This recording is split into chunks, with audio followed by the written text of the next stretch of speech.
How many genders are there? Kennedy explodes at radical DM who thinks there are over 5 genders.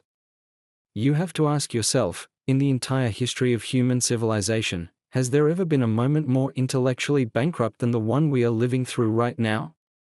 We are standing on the precipice of a cultural abyss where the most fundamental truths of existence are not just being questioned, but are being systematically dismantled by an elite class that despises the very concept of reality. It used to be that the sky was blue, water was wet, and there were 2 genders, determined by biology, written into our DNA by nature or by God, depending on how you view the world. But today, in the hallowed halls of the United States Senate, stating these simple, undeniable facts is treated like an act of revolutionary heresy.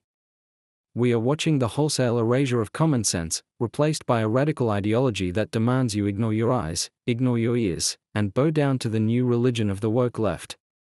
Welcome back to the program, folks, where we don't just read the headlines, we rip them open to see the rot underneath. Today we are going deep, and I mean incredibly deep, into a spectacle that unfolded in Washington, D.C. that should terrify every single parent, every single voter, and every single American who cares about the future of this republic. We are talking about the showdown between Senator John Kennedy of Louisiana and a witness named Ms. Robinson regarding the definition of gender. Now, on the surface, this looks like a viral clip, a quick soundbite for social media, but make no mistake, this is the front line of the war for Western civilization. It is a battle between the sanity of the American people and the insanity of the academic elite who have hijacked our institutions. Let's set the scene before we dissect the cadaver of this argument. The United States Senate Judiciary Committee is supposed to be the deliberative body where the greatest legal minds in the country come together to craft the laws that govern 330 million people. It is a place of mahogany desks, marble columns, and serious faces, a place where the weight of history is supposed to hang in the air. But lately, under this current Democrat administration, it has turned into a theater of the absurd. It has become a circus where the clowns are running the show and the audience is being told that the elephant in the room doesn't identify as an elephant today. Into this arena steps Senator John Kennedy.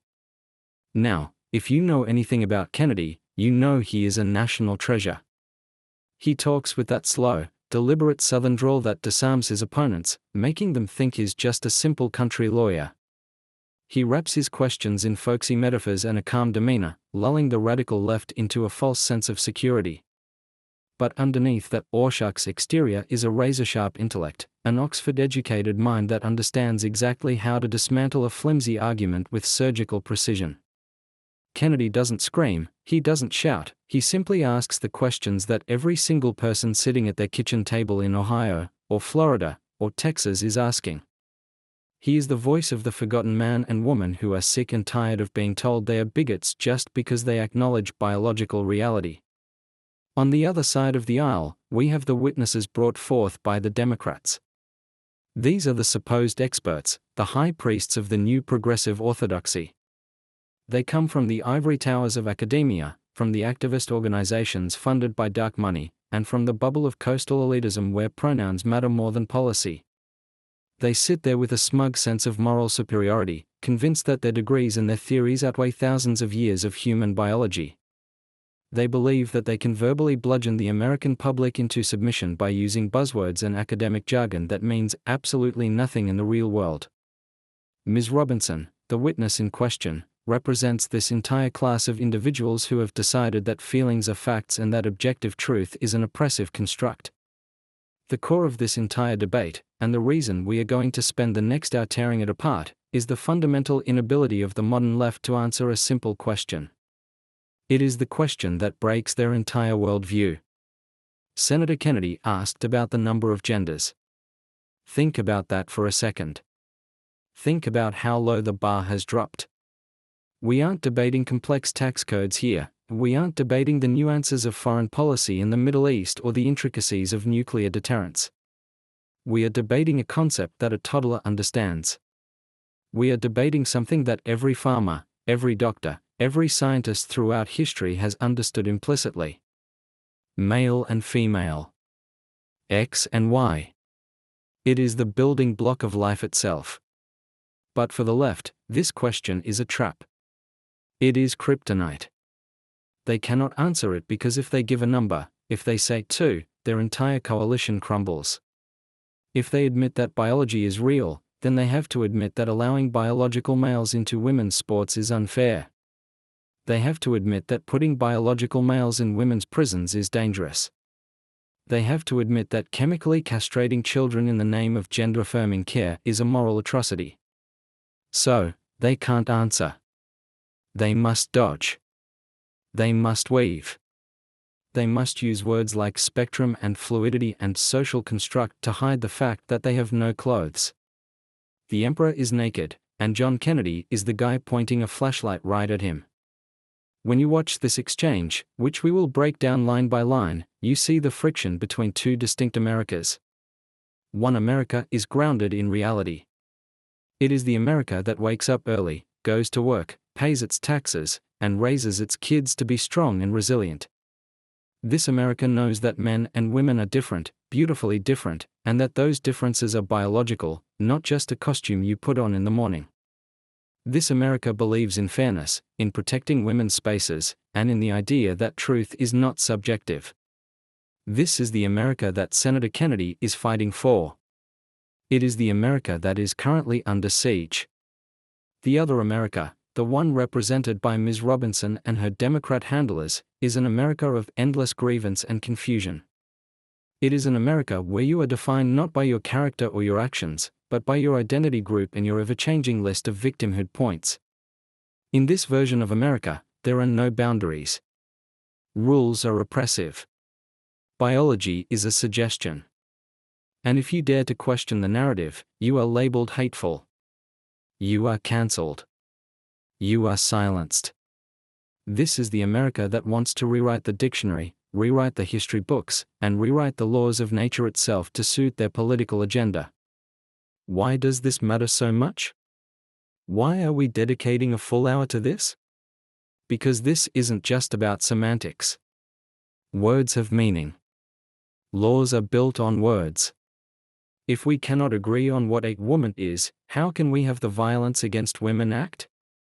If we cannot agree on what a mother is, how can we have maternal health laws? If gender is infinite and fluid, as the witness suggests, then the entire structure of our legal system, which relies on clear definitions, collapses into chaos. And that, my friends, is exactly what they want. Chaos is the ladder they climb. By destroying the language, they destroy our ability to communicate, to organize, and to resist. Senator Kennedy's line of questioning exposes the terrifying reality that our legislators are flying blind. Imagine trying to write a budget when you can't define what $8 is. Imagine trying to write traffic laws when you can't define what a car is.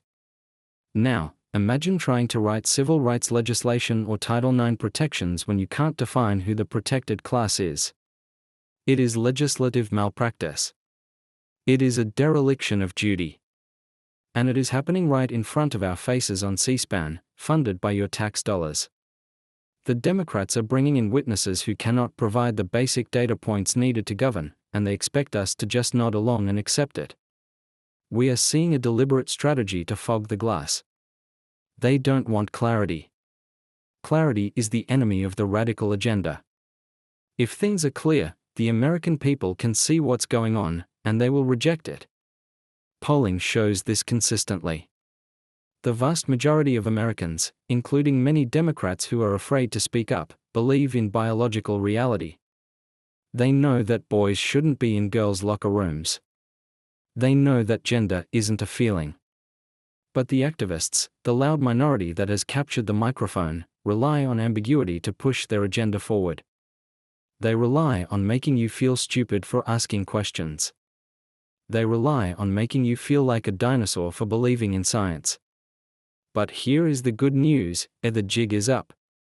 The spell is breaking. When you see a sitting US Senator calmly and politely ask a witness to define the basic parameters of human existence, and that witness falls apart, stammers, and retreats into academic gobbledygook, the average voter takes notice. They see the weakness. They see the evasion. It reveals that this ideology is a house of cards built on a foundation of sand. It cannot withstand the slightest breeze of scrutiny. And Senator Kennedy brought a hurricane. Over the course of this hour, we are going to look at how this specific interaction is a microcosm of everything that is wrong with the modern Democratic Party. We are going to look at the slippery slope that got us here.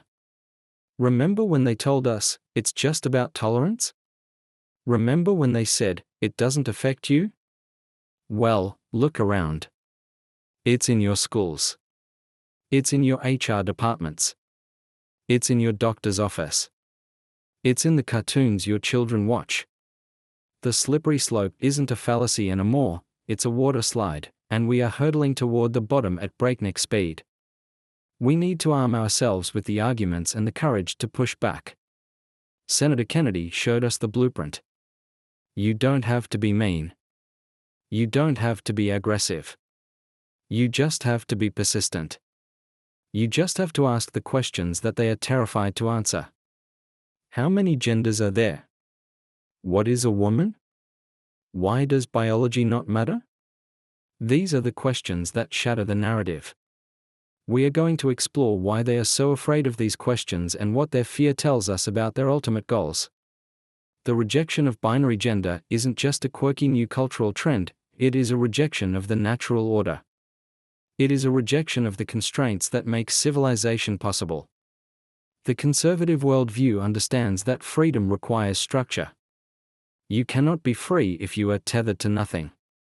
You cannot be free if reality itself is up for debate. True freedom comes from acknowledging the truth and building a society that respects it. The left offers a different kind of freedom, the freedom to live in a delusion, demanded and enforced by the state.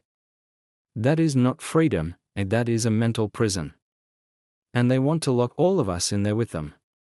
As we move into the actual transcript in the next segment, I want you to pay close attention to the body language, the pauses, and the deflection. Listen to what is not said. The silence is often louder than the noise.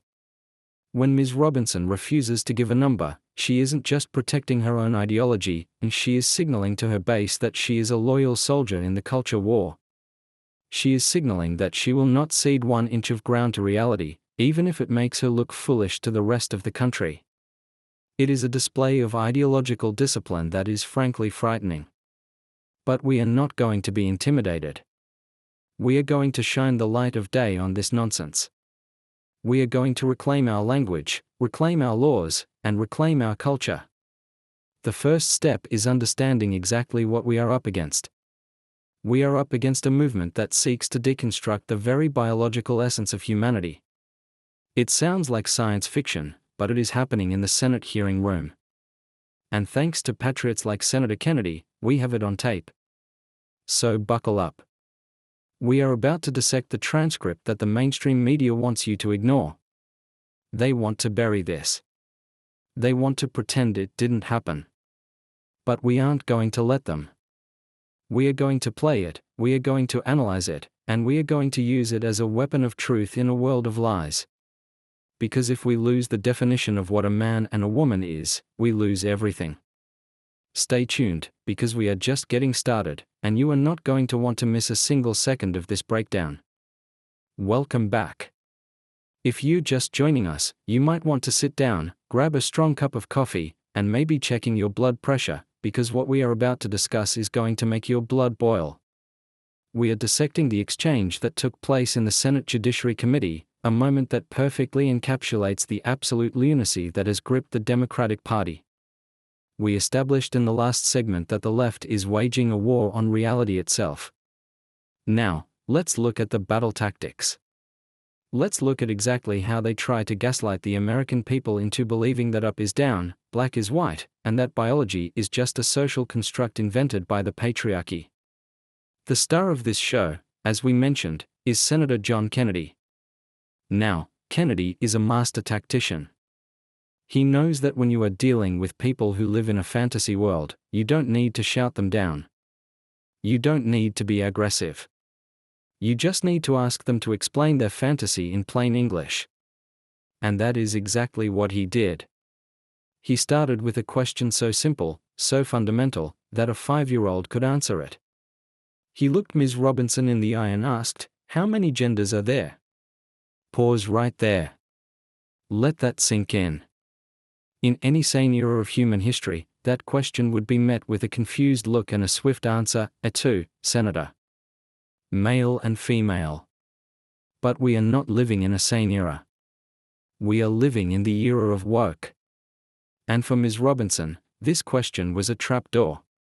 You could almost see the gears turning in her head. You could see the panic behind her eyes. Why? Because she knows the biological answer is 2.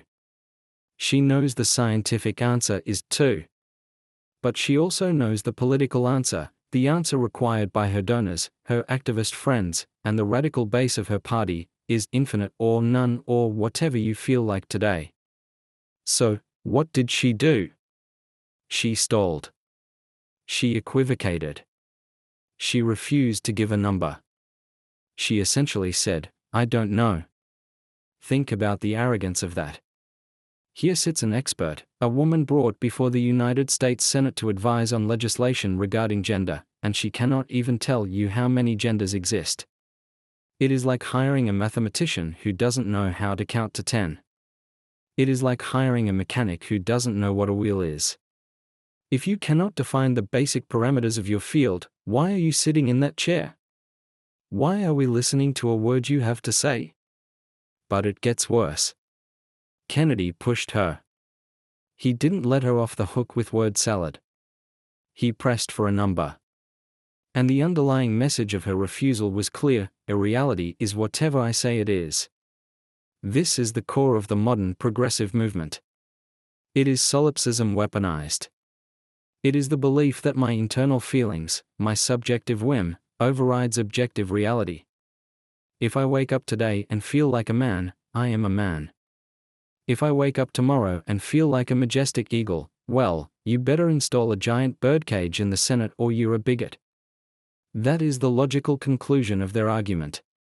Senator Kennedy then pivoted to a question that exposes the dangerous real-world consequences of this thinking. He asked about the definition of a male and a female. He asked if having a pulse makes you a male. He was trying to find the flaw. He was trying to find the baseline. Is there any physical criteria? He was asking. Is there anything anchored in the physical world that makes someone a man?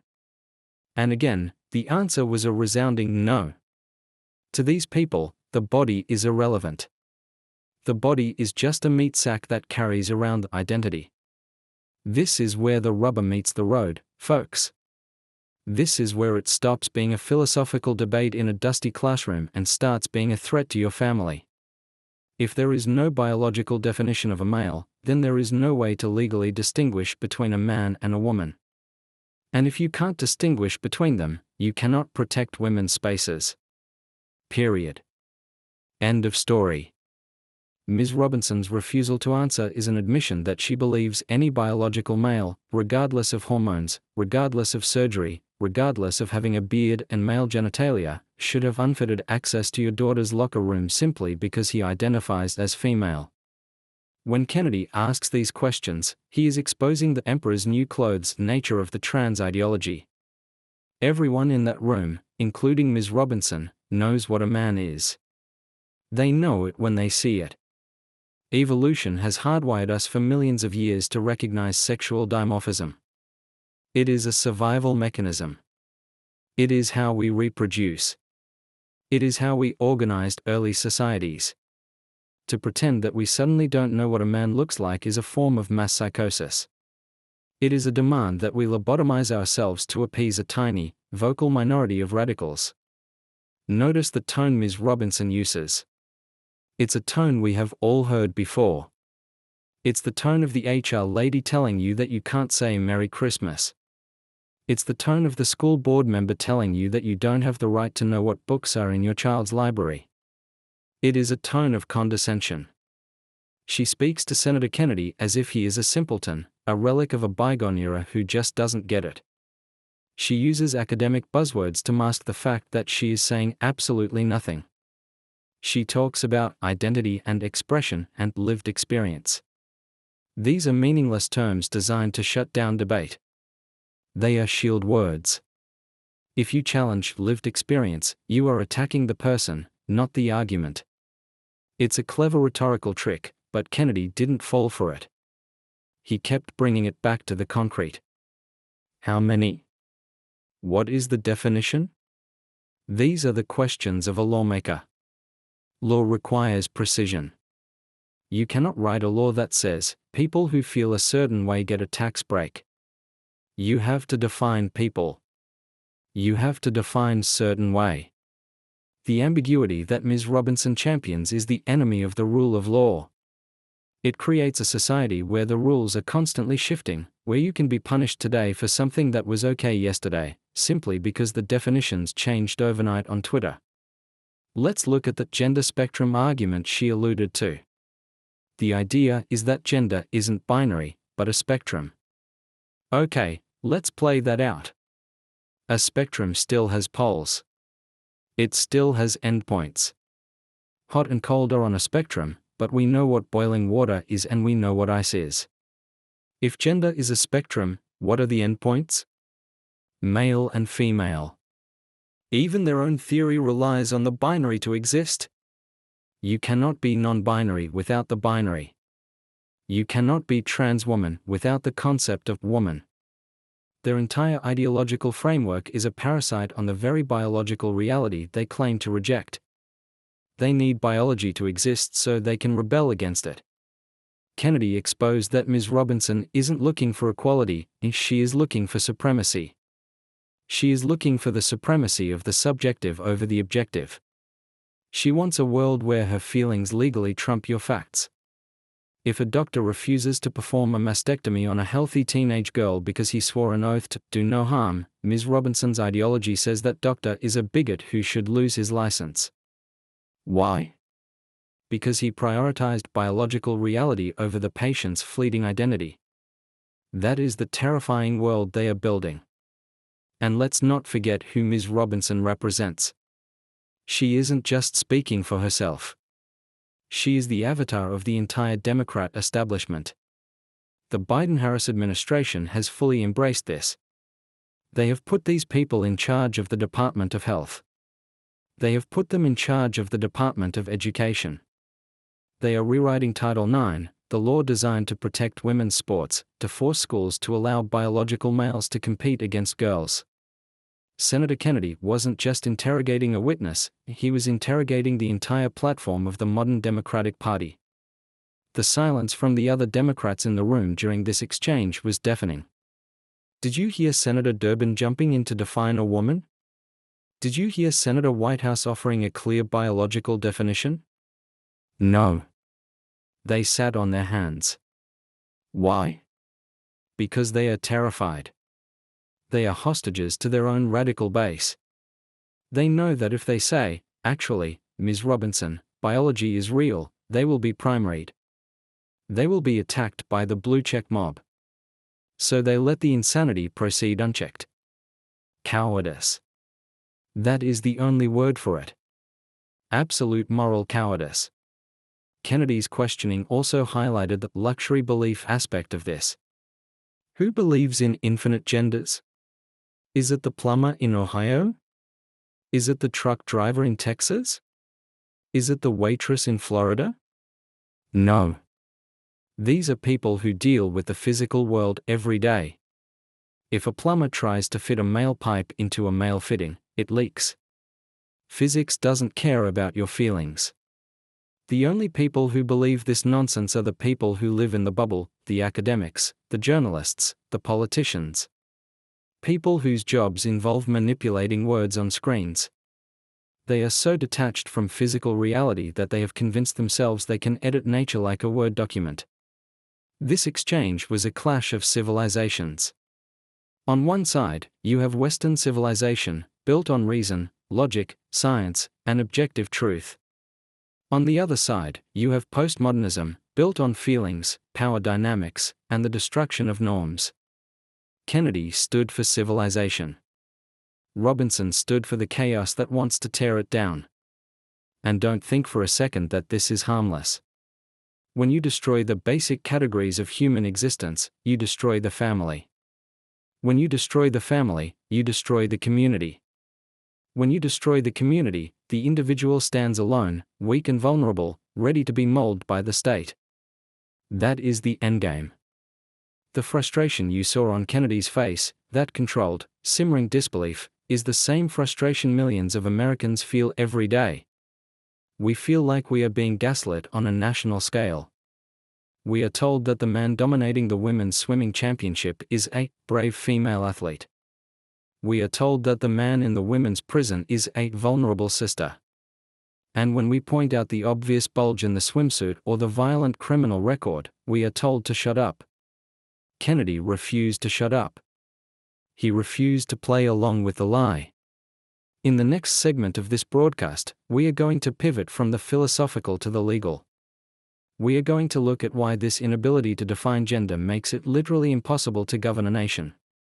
We are going to explore how this ambiguity is being used to sneak radical policies into our laws through the back door.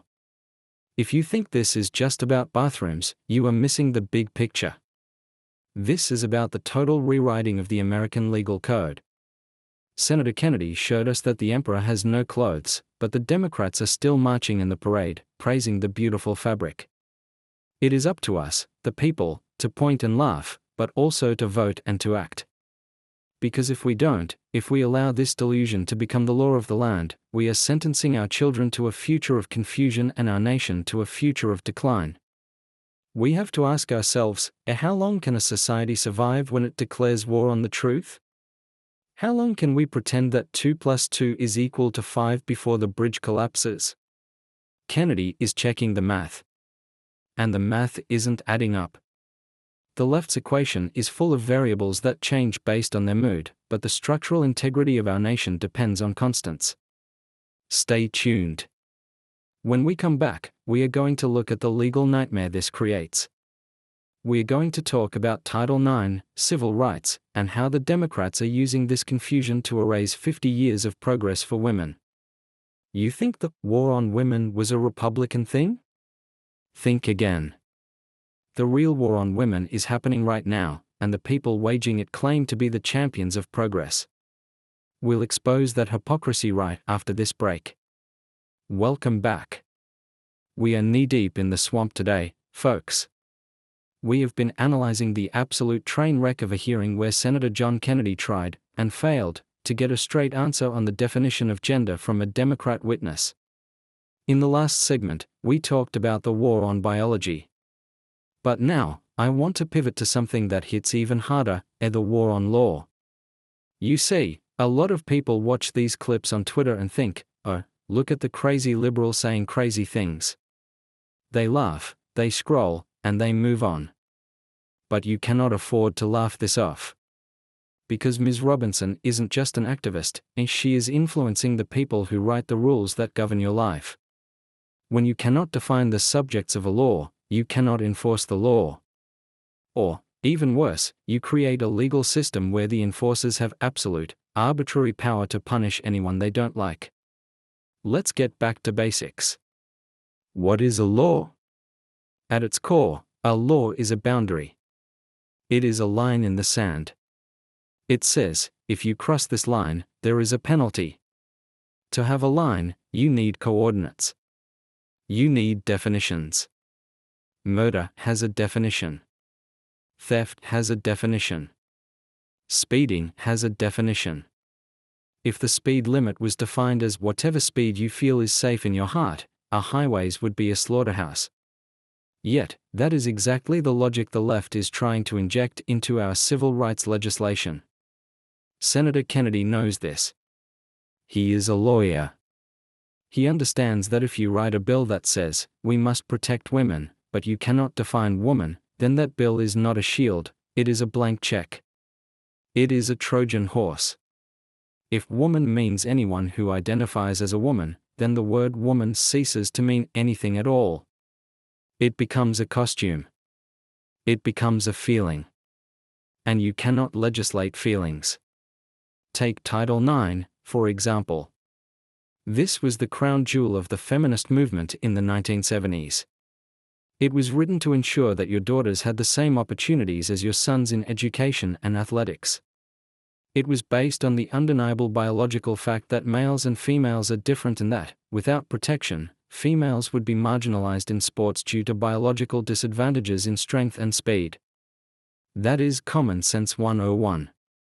But look at what the Biden administration is doing. They are using this fluid, nonsense definition of gender to rewrite Title IX. They are taking a law designed to protect biological females and turning it into a weapon against them. By refusing to define sex as biological, they are forcing schools to let biological males compete against your daughters. When a 6'2" biological male dominates a high school girls' volleyball match, spiking the ball into the face of a teenage girl, that is not inclusion. That is state-sanctioned bullying. That is the erasure of women's rights, brought to you by the people who claim to be the defenders of women. Senator Kennedy's questioning exposes the legal anarchy that this ideology creates. If a biological male demands access to a battered women's shelter, a safe space for women traumatized by male violence, and the shelter says no, under Ms. Robinson's worldview, that shelter is breaking the law. That shelter is discriminating. So, to avoid being sued into oblivion, the shelter must let the biological male in. The rights of the traumatized women inside? They don't matter. Their safety? Irrelevant. The only thing that matters is affirming the delusion of the intruder. This is not justice, this is insanity codified into law. And let's look at the prison system. We are already seeing this play out in states like California and Washington. Men, violent men, rapists, murderers, suddenly identify as women after they get caught. Why? Because they want to go to a women's prison. It's a better environment. It's safer for them. And under these new woke legal standards, the state says, okay, sure. They put a biological male, with all the functional parts of a male, into a cell with female inmates. We have seen reports of sexual assaults. We have seen reports of pregnancies in women's prisons. This is a human rights violation of the highest order, sanctioned by the state because they are too cowardly to say, no, you are a man. When Senator Kennedy presses for a definition, he is trying to stop this madness. He is trying to establish a legal firewall. Because once you sever the link between law and biological reality, there is no stopping point. If gender is fluid, why isn't age? We are already seeing trans-age arguments popping up in the dark corners of the internet. If a 50-year-old man identifies as a 12-year-old girl, should he be allowed in a middle school classroom? Should he be allowed to play Little League? If you accept the premise that internal feeling overrides biological fact, you have no logical way to say no. You have surrendered the high ground. This is why the Democrats hate the Constitution so much. The Constitution is a document of negative liberties. It tells the government what it cannot do. It is rigid. It is structured. It is based on the idea of God-given rights, not government-granted privileges. The modern left wants a living, breathing document, which is just code for we want to change the rules whenever it suits us. They want a legal system that is fluid, just like their definition of gender. They want the power to interpret the law based on the current political wind, not the text on the page. Ms. Robinson's testimony is a perfect example of what I call bureaucratic tyranny. These experts don't want clear laws passed by Congress. They want vague, fuzzy laws that can be handed over to unelected bureaucrats in the Department of Education or the DOJ to interpret. If the law is vague, the bureaucrat is king. The bureaucrat gets to decide today that sex includes gender identity. Tomorrow, they might decide it includes species identity. Who knows? Without a fixed definition, the power lies not with the people, but with the interpreters. And the interpreters are all radical leftists. We also have to talk about the hate speech trap. This is the other side of the legal coin. If they can redefine gender, they can redefine speech. If refusing to use a neopronoun like ze as zia is considered an act of violence because it denies the existence of a trans person, then the First Amendment is dead. We are seeing this in Canada, and we are seeing this in the UK. People being arrested for tweets. People being visited by police for non-crime hate incidents. Senator Kennedy understands that if we accept Ms. Robinson's premise, that gender is subjective and infinite, then misgendering becomes a subjective crime.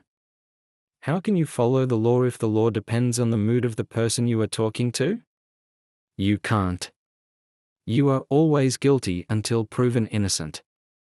This creates a culture of fear. It creates a society where people are afraid to speak, afraid to tell the truth, afraid to even whisper that the emperor is naked. That is not a free society. That is a totalitarian state with a rainbow flag draped over it. The genius of Kennedy's approach is that he forces the witness to reveal this incoherence on the record. By refusing to answer, Ms. Robinson is essentially telling the American public, trust us. We know better than you. Don't worry about the definitions, just do what you told. It is the arrogance of the ruling class on full display. They believe they have evolved past biology. They believe they have evolved past the need for clear laws. They see themselves as the shepherds, and us as the sheep. But here is the thing about sheep, eventually, they get sheared. And eventually, they get slaughtered. The American people are not sheep. We are citizens. We are the bosses. And we have a right to demand that our laws be written in English, not in woke. We have a right to demand that our daughters be safe. We have a right to demand that our prisons be segregated by sex. We have a right to demand that reality be respected in the halls of Congress. Think about the financial implications too. The left loves to talk about following the science, but they ignore the actuarial science of insurance, for instance. Life insurance, health insurance, car insurance, these industries rely on data. Men and women have different health risks. They have different driving patterns. If we erase the distinction, the data becomes garbage. Costs go up. Efficiency goes down. The entire machinery of a modern economy relies on accurate categorization. When you throw a wrench called gender ideology into the gears, the machine starts to smoke. Senator Kennedy is fighting a lonely battle in that room, but he is fighting for all of us. He is fighting for the contract that holds society together. That contract says, we agree on a shared reality, and we build laws upon it. The Democrats want to tear up that contract. They want to burn it. And in its place, they want to erect a monument to narcissism. A world where the individual ego is the only god, and the state is the enforcer of that ego's whims. As we move into the next segment, I want to take this out of the hearing room and into your living room. We've talked about the philosophy, we've talked about the law. Now let's talk about the culture. Let's talk about what this does to our kids. Let's talk about the parents who are being stripped of their rights because a school counselor decided that their 13-year-old daughter is actually a boy and the parents don't need to know. This is where it gets personal. This is where the political becomes the personal. The left is coming for your children. That sounds like hyperbole, but I assure you, it is not. They are coming for their minds, they are coming for their bodies, and they are coming for their innocence. And they are using the exact same logic, or lack of logic, that Ms. Robinson displayed in that hearing. The refusal to define woman is the gateway drug to the state's seizure of parental rights. If the state determines that affirming a child's gender confusion is the only acceptable medical path, then any parent who questions it is an abuser. We are already seeing legislation in states like California that allows the state to take custody of children if parents don't agree to gender transition. That is kidnapping. That is state-sponsored kidnapping. And it all starts with the refusal to answer Senator Kennedy's question, how many genders are there? So, don't change that dial. We are going to expose the cultural rot that is stemming from this legal chaos. We are going to talk about the brave female athletes who are speaking out and being silenced. We are going to talk about the parents fighting back at school board meetings. This is the front line, folks. And you need to be armed with the truth. The Democrats want you to think this is about kindness. It is not. It is about control. It is about breaking the bonds between parent and child, between citizen and reality, so that the only bond left is between the subject and the state. Kennedy sees it. I see it. And after this next segment, you will see it too, clearer than ever before. Stay with us. The fight for our culture is up next. Welcome back to the broadcast. We are deep in the trenches now. We've dissected the absurdity of the Senate hearing where Senator Kennedy exposed the left's inability to define reality. We've looked at the legal nightmare this creates. But now, I want to talk about something visceral. I want to talk about the victims. Because when you wage a war on truth, there is always collateral damage. And in this war, the collateral damage is your daughter, your wife, your sister, and your children. We are witnessing the systematic erasure of women in American culture. It sounds dramatic, I know. But look at the facts. For decades, the feminist movement, the real feminist movement, fought tooth and nail for spaces of their own. They fought for women's sports. They fought for women's shelters. They fought for the right to be recognized as a distinct, powerful half of the human race. And now? Now we have a Democratic Party that tells us that being a woman is nothing more than a costume that a biological male can put on. Let's talk about sports. This is the most visible, the most infuriating aspect of this entire charade. We all know the stories. We've seen the photos. The biological male swimmer standing on the podium, towering over the biological females, holding the trophy that they worked their entire lives for. Look at the faces of those girls. Look at the defeat in their eyes. It's not because they didn't train hard enough. It's not because they didn't want it enough. It's because the game was rigged. Senator Kennedy's line of questioning goes directly to this injustice. When Ms. Robinson refuses to say that there is a difference between a man and a woman, she is endorsing that rigged game. She is saying that bone density doesn't matter. She is saying that lung capacity doesn't matter. She is saying that the testosterone advantage of male puberty is a myth. It is anti-science. It is anti-woman. And frankly, it is misogynistic. It is the ultimate expression of male privilege, a man deciding he is a woman and then demanding to dominate women in their own spaces. And the Democrats are cheering him on. Where are the feminists? Where are the people who marched with pussy hats? They are silent. Or worse, they are attacking the women who dare to speak up. Riley Gaines, an American hero in my book, was chased by a mob, barricaded in a room, simply for saying that men shouldn't compete in women's sports. This is the tolerance of the left. You are tolerated only as long as you submit to the lie. The moment you speak the truth, you are the enemy. The unfairness is palpable. Imagine being a father, waking up at 4 a.m. every day to drive your daughter to swim practice. Paying for the coaching, the travel, the gear. Watching her sacrifice her social life, her weekends, pushing her body to the limit. And then, at the state championship, she loses to a biological male who transitioned a year ago. She loses her scholarship spot. She loses her moment on the podium. And if you, the father, dare to complain, the school board calls you a bigot.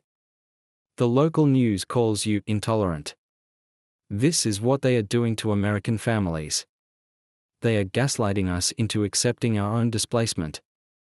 But it goes deeper than sports. Let's talk about the schools. Let's talk about what is happening in the classrooms while you are at work. The same ideology that Ms. Robinson was peddling in that Senate hearing is now the curriculum in your local public school. They aren't teaching reading, writing, and arithmetic anymore. They are teaching gender theory. They are confusing children before they can even tie their own shoes. We are seeing a phenomenon that should terrify every parent: schools that socially transition children behind their parents' backs. Think about that. The school, which is funded by your tax dollars, decides that they own your child. If your 12-year-old daughter goes to the guidance counselor and says she feels like a boy, the school changes her name, changes her pronouns, and treats her as a male, and they have an official policy to hide this from you. They view the parents as the enemy. They view the nuclear family as a threat to the child's authentic self. This is the Sovietization of the American family. In totalitarian regimes, the state always tries to break the bond between parent and child. They want the child's loyalty to be to the party, to the state, not to the mother and father. That is exactly what is happening here. When Senator Kennedy asks, "How many genders are there?" he is fighting against the ideology that says, "Don't ask your parents, ask the state." The state knows who you are. And look at the explosion of cases. 10 years ago, this was unheard of. Statistically, genuine gender dysphoria was incredibly rare, mostly affecting young boys. Now, we have a 4,000% increase in teenage girls identifying as trans. Is there something in the water? No. It is a social contagion. It is a trend. It is a peer group phenomenon driven by TikTok and reinforced by activist teachers. Teenage girls are the most vulnerable demographic on Earth when it comes to social pressure. If the cool thing is to be trans, and if the teachers celebrate you, and the internet gives you 1,000 likes for coming out, of course, the numbers will skyrocket. We are watching a generation of children being sacrificed on the altar of a political ideology. And the medical industry is cashing in. That's the dark underbelly of this. Puberty blockers, cross-sex hormones, double mastectomies on 15-year-old girls. This is ghastly. We don't let a 15-year-old get a tattoo. We don't let them buy a pack of cigarettes. But we let them make permanent, irreversible changes to their bodies that will leave them sterile and scarred for life? And we do it based on a diagnosis from a gender-affirming therapist who met them for 2 hours? History will look back on this period with horror. They will look back and ask, where were the adults? Well, Senator Kennedy was trying to be the adult in the room. He was trying to establish the guardrails. But the Democrats have removed the guardrails. They are pushing these kids onto the highway of medicalization. Why? That's the question you have to ask. Why is the left so obsessed with this? Why are they willing to lose elections over this? Because make no mistake, this is a losing issue for them. The average American is repulsed by the idea of chemically castrating children. So why do they push it? Because it breaks reality. If you can get a child to disconnect from their own body, to deny the physical reality of their own existence, you have created a perfect subject for the state. A person with no anchor. A person who defines themselves solely by their identity, which is validated by the state. It is the ultimate power trip. And they use the language of compassion to do it. Gender-affirming care. It sounds so nice, doesn't it? Who wouldn't want to affirm a child? But it is a Orwellian lie. It is not affirming, it is denying. It is denying the healthy body. It is treating normal puberty, which is confusing and awkward for everyone, as a disease that needs to be cured with drugs and surgery. When Ms. Robinson sits there and refuses to define female, she is providing the intellectual cover for this mutilation. She is saying that there is no normal. If there is no normal, then nothing can be abnormal. If nothing is abnormal, then chopping off healthy body parts is just a lifestyle choice. It is a sick, twisted logic that leads to human tragedy. We are already seeing the detransitioners, the brave young men and women who realized they made a mistake. They are speaking out, saying, "I was depressed, I was autistic, I was lonely, and the doctors told me I was trans. They didn't treat my depression, and they put me on testosterone." And how does the left treat these victims? They ignore them. They silence them. Because their existence proves the lie. Their scarred bodies are the evidence that this ideology is dangerous. Senator Kennedy's simple questions are the antidote to this poison. What is a male? What is a female? By insisting on these definitions, we protect children. We say, no, you cannot change your sex. You are who you are. And that is okay. You don't need drugs to be valid. You don't need surgery to be loved. That is the truly compassionate message. The conservative message is one of acceptance of reality, love your body, accept who you were created to be. The liberal message is one of rejection, your body is wrong, you were born in the wrong flesh prison, and you need Big Pharma to fix you. This culture war isn't just a distraction, folks. The media likes to tell you, why are Republicans focusing on this? Why aren't they talking about the economy? Listen to me, this is everything. This is about the fundamental building block of society. If we cannot protect our children from experimentation, if we cannot protect our daughters from unfairness, what kind of society do we have? The economy matters, sure. But what good is a 401k if your grandchild has been sterilized by a school counselor's advice? The left knows that if they capture the language, they capture the culture. They have changed the definitions of racism, infrastructure, health, and now woman. They are playing a language game, and for a long time, we didn't realize we were playing. But now we do. Kennedy signaled that we are done playing. We are flipping the board. We need to empower parents to stand up. You have the right to know what is happening in your child's school. You have the right to opt out of this indoctrination. You have the right to say, my son is a boy, and he will not be apologizing for it. The courage of John Kennedy needs to be contagious. It needs to spread to every school board meeting in America.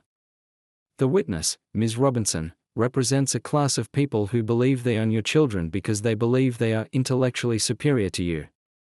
They think your binary view of the world is primitive. They think your religious values are hateful. They look down on you from their high horse of inclusivity. But real inclusivity includes the truth. Real inclusivity doesn't require lying. In the next segment, we are going to follow the money. You didn't think this was all organic, did you?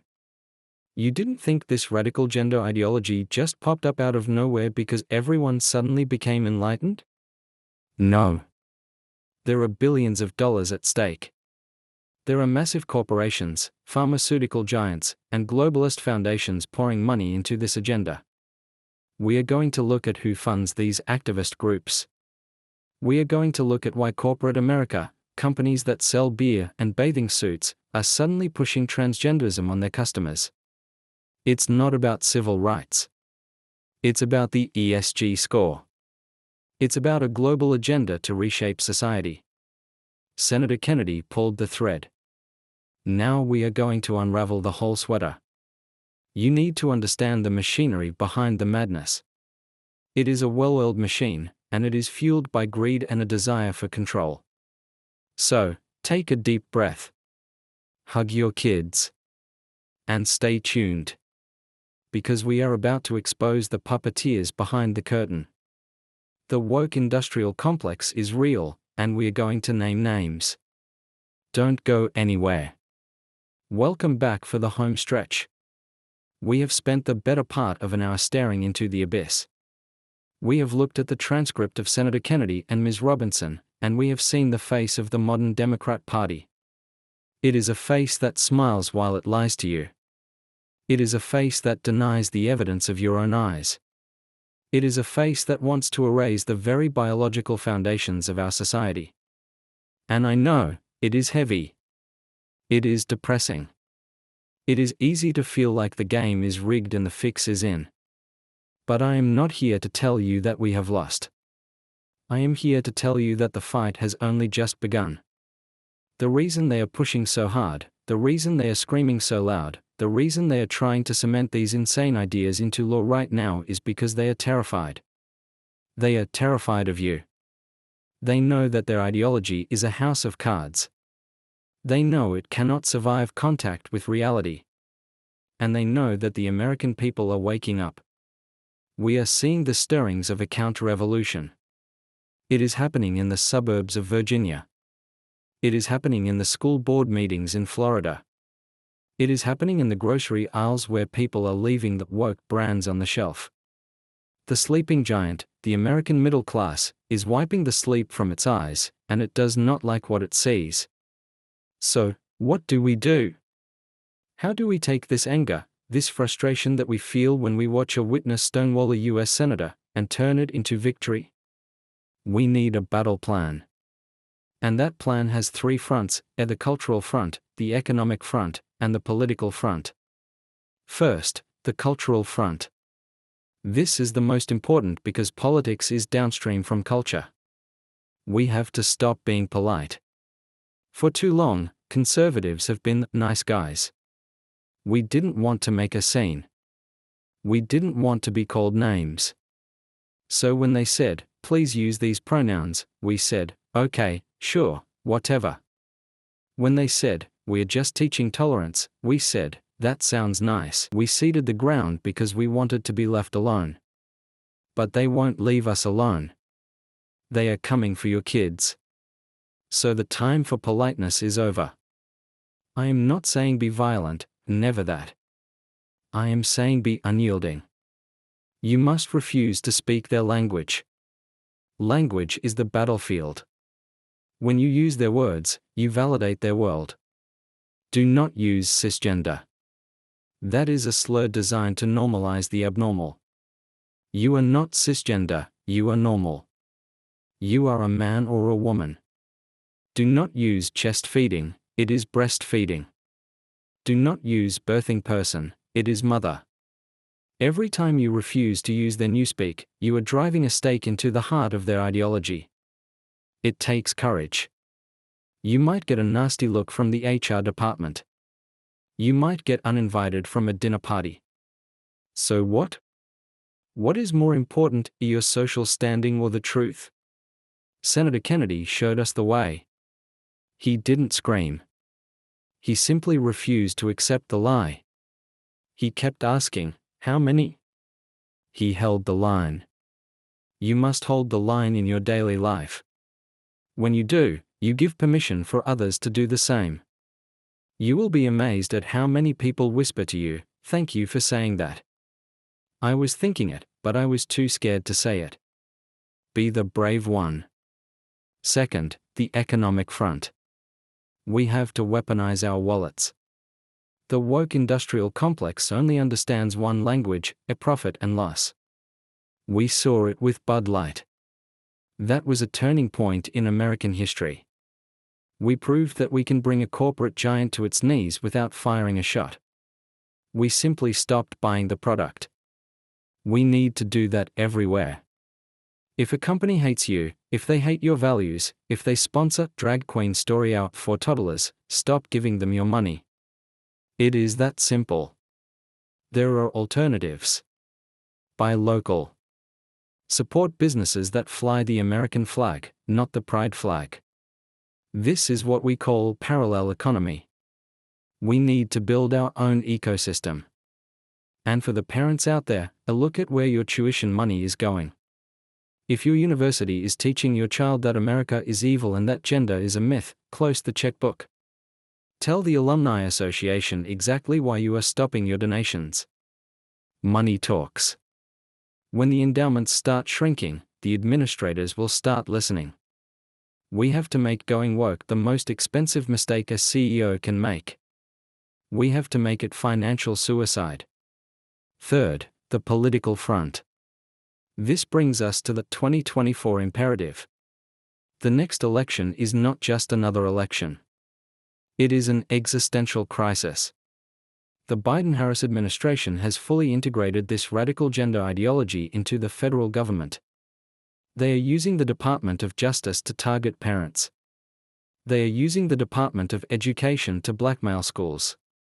They are using the State Department to export this nonsense around the world. We need to clean house. And it starts at the bottom. Do not just look at the White House. Look at your school board. That is where the rubber meets the road. Who are these people deciding what books are in the library? Who are these people writing the sex ed curriculum? If you don't know, Find out. Run for office. We need normal, sane moms and dads on every school board in America. The left captured these seats because we weren't paying attention. We were too busy working. Well, now we have to make time. And at the national level, we need leaders who are not afraid to fight the culture war. For years, the Republican establishment told us, focus on tax cuts. Don't talk about social issues. It turns off the suburban women. They were wrong. The social issues are the only thing that matters right now because they are attacking the family. If you lose the family, you don't have a country to give tax cuts to. We need fighters. We need more John Kennedys. We need leaders who will go into a hearing, look 8 woke activists in the eye, and dismantle them on national television. We need leaders who will ban gender-affirming care for minors federally. We need leaders who will protect Title IX and say, if you have a Y chromosome, you play with the boys. End of discussion. The Democrats are betting that you will get tired. They call this attrition. They bombard you with so much insanity, from the border to the economy to the gender stuff, that you just tune out. They want you to retreat into your private life and let them run the show. Do not give them that satisfaction. Engage. Educate your neighbors. Share clips like the one we analyzed today. Show people the reality. Most Americans are good, decent people. They are common sense people. But they are busy. They don't watch C-SPAN. It is your job to show them, look at this. Look at what they are saying. Do you agree with this? When people see the unvarnished truth of the Democrat platform, they recoil. We have the winning argument. Biology is undefeated. Nature is undefeated. We are aligned with the truth of the universe. They are fighting against gravity. Eventually, they will lose. The question is how much damage they will do before they crash. It is our job to minimize that damage. It is our job to protect the innocence of the next generation. Think about Ms. Robinson again. She sat there, smug, arrogant, convinced of her moral superiority. She represents a ruling class that has grown decadent and detached. They remind me of the French aristocracy right before the Revolution. They are eating cake while the peasants are starving for truth. They have no idea what is coming. What is coming is a return to normalcy. What is coming is a rejection of the expert class that has failed us time and time again. We saw it with COVID. We see it with the economy. And we see it with gender. These experts told us masks worked, then they didn't. They told us inflation was transitory, then it wasn't. Now they tell us men can get pregnant. Why on earth would we believe them? Credibility is a currency, and the American left is bankrupt. They have spent it all on lies. Senator Kennedy exposed that bankruptcy. He showed that the vault is empty. There is no logic there. There is no science there. Just dogma. So, as we prepare to wrap up this hour, I want you to feel empowered. The emperor has no clothes. The spell is breaking. Every time a swimmer like Riley Gaines speaks up, the spell cracks a little more. Every time a detransitioner tells their tragic story, a light turns on in a dark room. Every time a parent storms a school board meeting reading a pornographic book found in the library, the community wakes up. We are the majority. Never forget that. The internet makes them look loud, but they are small. They are a fringe minority trying to impose a fringe religion on a Christian nation. And we are not going to let them. We are going to take back our schools. We are going to take back our sports. We are going to take back our language. And in 2024, we are going to take back our country. It won't be easy. They will call you every name in the book. Racist, sexist, transphobic, fascist. Wear those labels like a badge of honor. It means you are over the target. It means you are a threat to their power. If they aren't attacking you, you aren't fighting hard enough. Senator Kennedy took the arrows for us in that hearing. He stood in the gap. Now it is our turn to stand with him. In the final few minutes of this broadcast, I want to leave you with a vision of the future. A future where we don't have to have these debates. A future where a child can just be a child. A future where science means science, not political propaganda. It is a future worth fighting for. And it is a future that is within our grasp if we have the courage to reach out and take it. Stay with me for the final thought. We are going to bring it all home. The American dream is not dead, but it is on life support. And we are the defibrillator. Welcome back for the final thoughts. We have been on quite a journey this hour, haven't we? We started in a hearing room in Washington, D.C., watching a senator try to pull a simple definition out of a reluctant witness, and we ended up uncovering a battle for the very soul of Western civilization. It feels big because it is big. But as we wrap up, I don't want you to feel overwhelmed. I want you to feel focused. Senator John Kennedy did something remarkable in that exchange. He didn't just expose a witness, he exposed a worldview. He peeled back the layers of academic jargon and political correctness to reveal the empty void at the center of the modern left. He showed us that when you strip away the anger, the name-calling, and the victimhood narratives, they have nothing. They cannot answer the most basic question of human existence, who are we? If you cannot define a man or a woman, you cannot define a family. If you cannot define a family, you cannot define a community. And without strong communities, the nation crumbles into a collection of isolated, confused individuals ruled by a powerful state. That is the trajectory we are on. But it is not our destiny. Destiny is what we make it.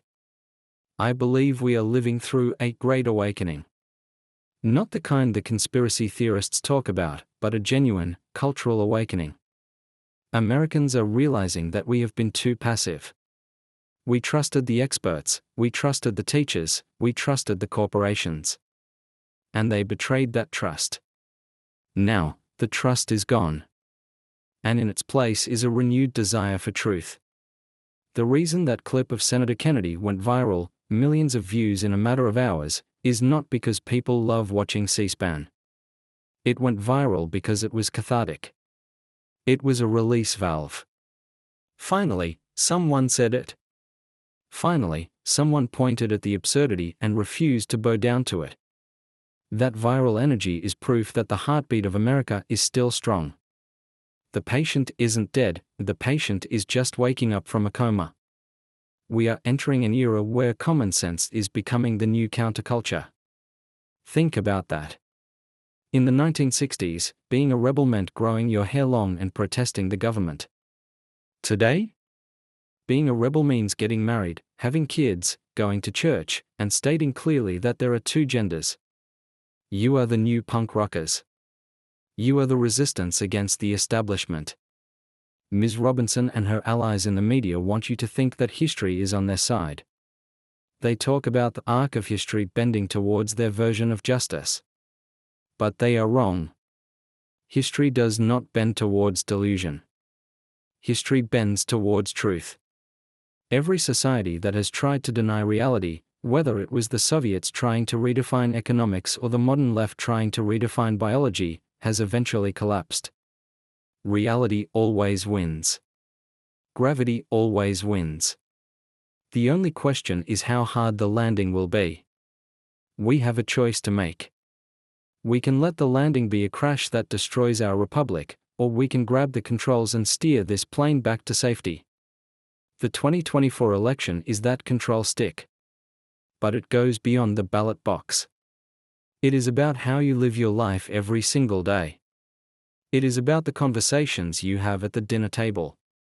It is about the courage to turn off the television when the propaganda starts. It is about the courage to teach your children the values of the Bible and the Constitution, even when the world mocks them. You know, the left loves to talk about sustainability. They worry about sustainable energy, sustainable farming. But what about sustainable civilization? A civilization that sterilizes its children is not sustainable. A civilization that cannot define its own citizens is not sustainable. A civilization that prioritizes feelings over facts is not sustainable. We are the party of sustainability. We are the ones trying to conserve the biological and moral foundations that allow humanity to flourish. Senator Kennedy is a happy warrior. Did you notice that? He wasn't angry. He was almost amused. He knows he has the truth on his side. We need to adopt that attitude. Don't be bitter. Be joyful in your defense of the truth. Mock the absurdity, yes, but do it with a smile. The left is miserable. They are constantly offended, constantly purging their own ranks.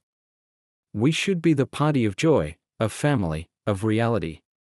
That is attractive. That draws people in. As we close this broadcast, I want you to look at your own circle of influence. You might think, I'm just one person. I'm not a senator. I can't do anything. That is a lie. You can do everything. You can protect your child. You can embolden your neighbor. You can support a local candidate. You can boycott a woke brand. The ocean is made of drops. Be the drop that starts the tidal wave. The exchange between Kennedy and Robinson will go down in history as a turning point. It was the moment the mask slipped. It was the moment the American people saw exactly what they were up against. Now that we see it, we can defeat it. We can defeat it with logic. We can defeat it with science. We can defeat it with law. And most importantly, we can defeat it with courage.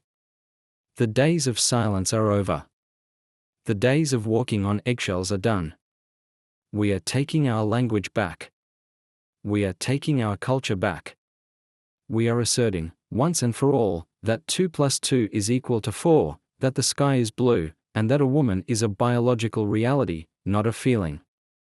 Thank you for spending this hour with me. Thank you for caring enough about this country to listen to the hard truths. Now, go out there and be a nuisance to the people who want to lie to you. Ask the hard questions. Demand the definitions. And never, ever apologize for having common sense. I'm 10 Banner 10 Ken, and this has been the 60-minute deep dive. The truth is out there, and thanks to patriots like Senator Kennedy, it is shining brighter than ever. God bless you, and God bless the United States of America.